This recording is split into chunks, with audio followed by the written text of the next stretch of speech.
Hi there! In this video I'm going to show you how to shield a guitar. But before we get started, I'm just going to briefly talk about what shielding is and why we do it. So we shield our guitars and basses to prevent any unwanted electrical interference entering into our guitar signal and then being heard through the amp. So the source of this interference can often be things like fluorescent lights, fans, TV screens, things like that, which will produce a sort of buzz or hum which your guitar can pick up. And the shielding will block this.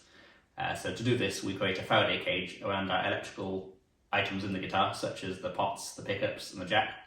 And we create a Faraday cage around that, and it prevents the frequencies from entering into the guitar circuit. To do this, we're going to be using copper foil in this video. You could also use shielding paint, which works just as well. You need quite a few coats normally of the shielding paint, where copper foil you'll just need one. It's generally a little bit more effective, and it's a little bit cleaner as well, because you don't have to worry about spilling paint anywhere and things like that. But we're going to get started now, so here we go. So this is the guitar we're going to be working on today. Let's just have a closer look at it before we get started. So we've got three different woods. We've got poplar on either side, and we've got wenge for these stripes here, and the pickguard, and sapele in the middle. So this central section wasn't actually there originally. This body was built by someone else, but when it came to me, it was all just this poplar.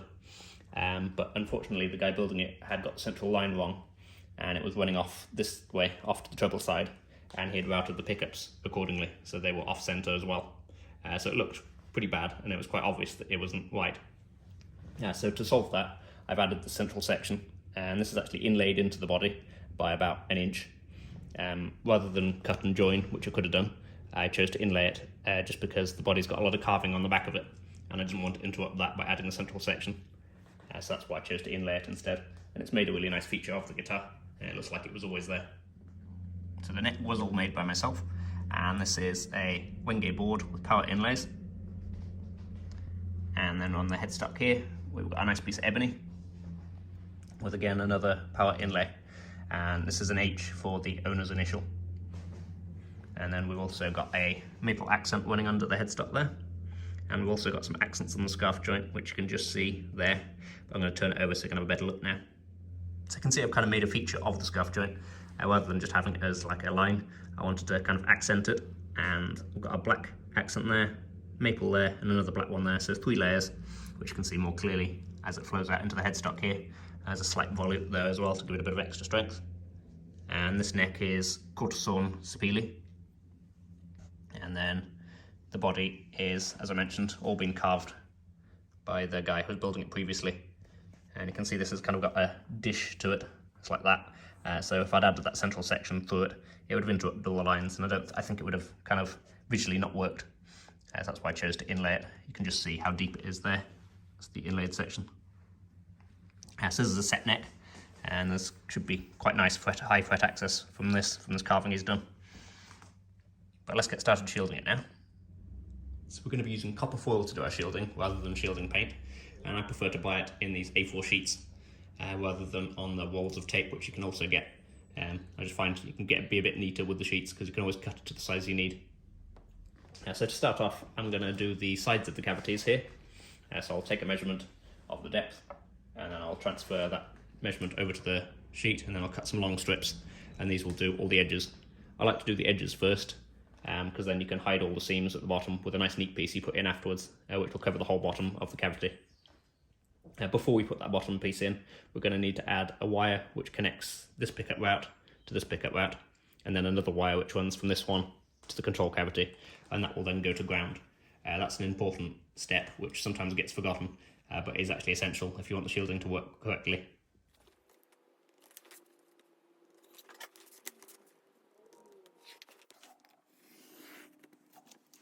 So I've got a couple of strips cut now for the sides of these cavities. That should do both of them. You can see I was just using this piece of MDF to cut against, and then just using a scalpel to cut these.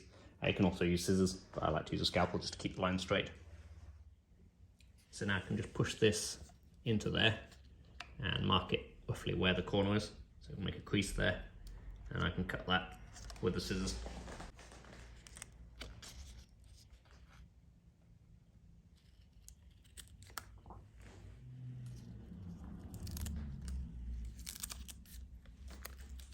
I prefer to go up to the corners rather than try and fold it around them, just because it normally doesn't really work when you try and do that. You try and fold it around and then it'll kind of lift it off the edge.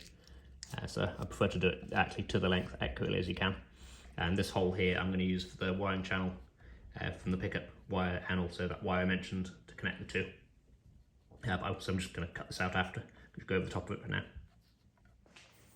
So a useful tool can be just like a piece of dowel, or this is actually a paintbrush handle.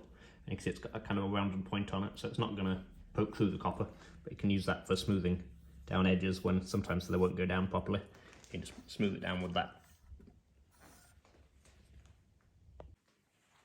You'll notice it's got this kind of little overlap bit across the bottom, and that's intentional. That's just to make sure that there's no gaps and that everything joins up with the middle piece. When the middle piece goes in here, it will sit on the edge of all of these sides. So I also do these sides at the bass and treble side the same way, by cutting small sections, one for there, one for the middle bit where the lug goes, and one for the outer bit, rather than trying to fold one piece around there. You can do it like that, but I often find it ends up just not being so neat. So I prefer to just have a nice neat join for each piece. So now I'm going to clear out this hole. You can see they cuts out very easily, so it can be where the wire goes through.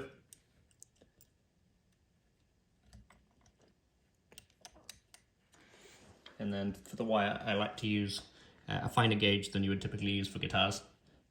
So this is the type of stuff what pickups normally have. So it's much finer, so it's not so big, so it doesn't take up so much room in the cavity.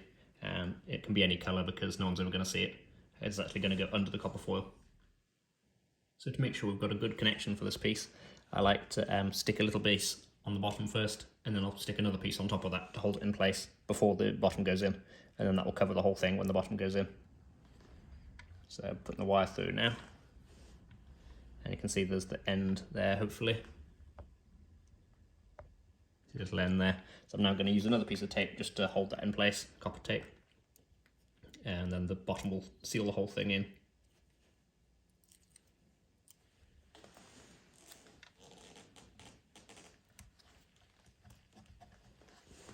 So it's not going anywhere now, and it's making contact on two sides, so it's got maximum chance of making a good connection.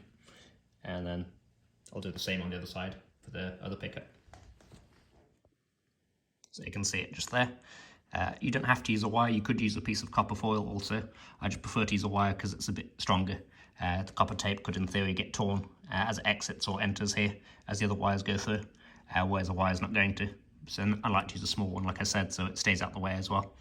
So I just need to take this end down just the same as I did this end, and then that's connected. I'll also need to connect this one to the control cavity. So that'll be a separate wire which goes from here. Now it's time to put the bottom piece in. So to do that, I like to kind of take a tracing by rubbing on top here, and you should be able to see the pickup start to appear through the copper foil. And then it's just a case of cutting out on these lines or slightly beyond these lines to allow for a bit of extra. I normally just allow like probably about 3mm or something like that, the other side of the line, and I'll fold that bit up against the sides so it ensures everywhere's completely covered. So I've just gone on that with the scissors now, and I've got a fairly accurate cutout, but slightly bigger for the bottom here. So I'm just going to place that in a way that it doesn't leave anywhere uncovered, and that it makes contact with all the edges.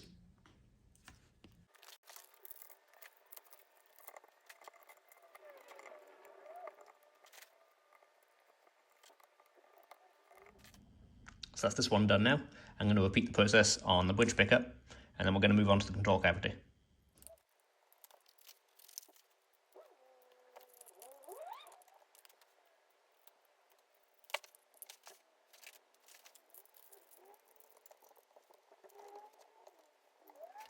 So I've got a multimeter here which will confirm that these two are connected, just in case we weren't sure. So it should beep. There we go. So that just confirms that wire is doing its job and they're connected. Eventually, when the control cavity is done, I will also check that against this one, and then all three will be connected. And then they'll run from there to ground. So now we're moving on to the control cavity, and it's just the same process. So this has got a nice long uninterrupted piece here, so I can do this in one piece hopefully. And I've cut this to the correct height already, so cut another couple of strips there. And this is done just exactly the same way as the pickups.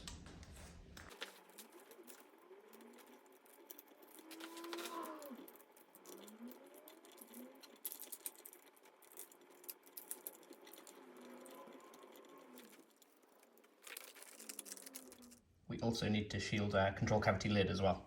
So that's what this is here. So I'm just going to put this on the back side of the copper foil, draw around it, and then cut it out and stick it on the back. So I've now got the shielding on my lid also, and you can see I've extended the copper foil up onto this lip here, onto this ledge, on both ends, and that's what's going to make contact with the lid. So this lid will be, obviously a screw goes through this into there, and that's going to pull it down and make contact between the two.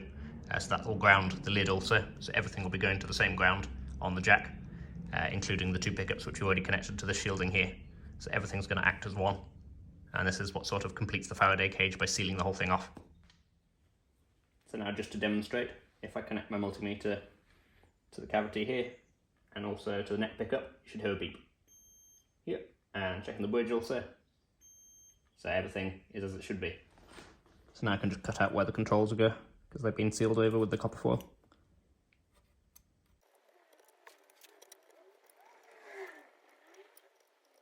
So you'll notice I haven't shielded this channel which goes through between the two pickups, or the channel which goes to the control cavity.